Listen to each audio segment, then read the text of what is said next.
Hey guys, this is Anne-Marie from Sheets That Teach. I am a special education teacher and advocate, and I've partnered up with Laura from You Are Love Templates. She is the spreadsheet mastermind that helps bring all of our dream data sheets to life. I highly recommend that you check out some of her resources for outside of the classroom. They're absolutely amazing. Let's go ahead and get started. Today we are going to be going over how to set up your IEP goal database.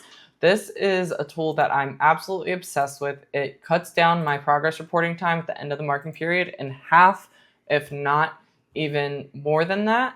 So let's go ahead and set this up in your Google Drive and see how it works. So after you've downloaded your PDF, it is going to prompt you to make a copy, and then you are going to be here on your Start Here tab.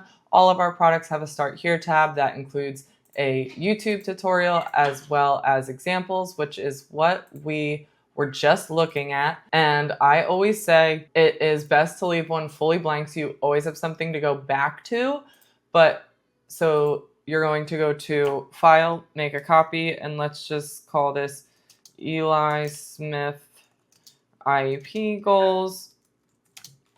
And just as a reminder too, if you ever want to see updates we've made, you have access to updates for life if you just go back to your original PDF and press make a copy again. So now instead of working on Eli Smith's, I am going to go ahead and work on the example database so you can see the magic in action. So now on the database tab, this is going to be whatever the child's IEP goals are and what their responses could be. So again, some ideas to track: you could do written expression, you can track some organization, like some kind of executive function, phonics trials, things like that. And you can also leave some blank. That's something else we'll be getting into too. Like say you want to fill in what the reading comprehension questions were as you're going, you can totally do that. It's a little different and a little funky, so stay tuned for that one. So you're gonna go ahead and fill out whatever their goals and responses could be again, or you're gonna leave it blank. I would give it a little title like that so you can differentiate between the two. Then you're going to have your progress monitoring template tab. Now again, you are going to want to have a blank one of these. So as always, you're going to make a copy or duplicate. You're going to go to duplicate, and I highly recommend sorting your tabs by skill. You can see I've done my CBC, reading comprehension, edition 1 through 10, organization, as well as written expression. So that way, when I'm going, it's the end of the marking period, I can, again, see things by the same skill. We have added these new frequency, like tally markers, whatever you'd like to call it. So what it's going to do is it's going to calculate the amount of times that the student got it correct, incorrect, and P, you could do partial or prompted, whatever is better for you and fits your student's needs. And so again, we can see out of these three trials, they've gotten 70% of the CVC words correct. We're able to decode and blend 70% of them. Now let's go ahead and get into as if we are taking data on a CVC trial for one of our students. You're going to go up here to date, click whatever today's date is, and then, so this is the two-part system working.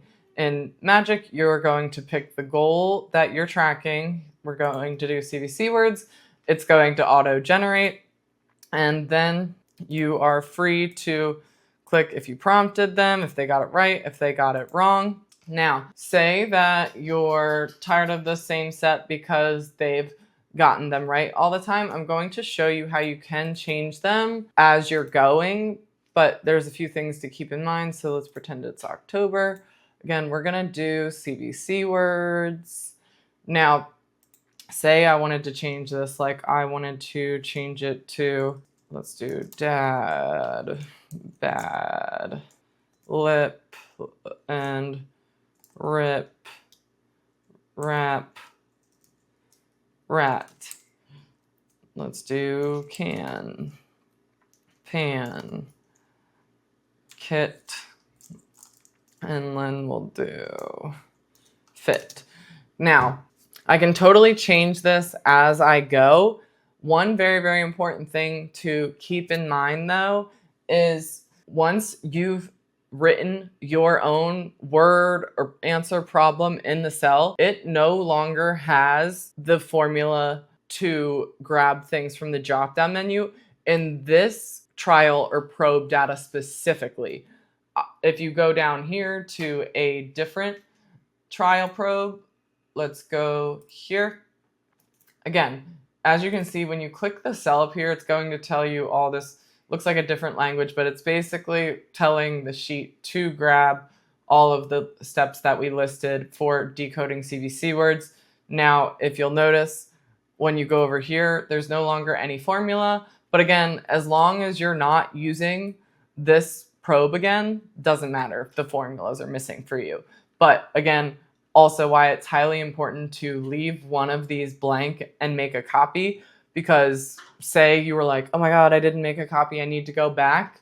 All the magic is gone from this. All the magic in the sense that it carries over things is now gone. But again, if you're sorting by skill, this is only one trial probe, shouldn't matter. Now, another thing to think about too is you have the opportunity to track 10 different goals with 10 different responses. And then on each tab where you're actually tracking the goals, there's an opportunity to track it 10 times. So again, but it's only going to go count things that have actually been marked. So again, it's not counting anything down here that we haven't done yet. Let's go over what you would do. If you notice over here, in the gold database, I left one for reading comprehension blank because maybe I wanted to go ahead and fill that out based off of the story that we were reading.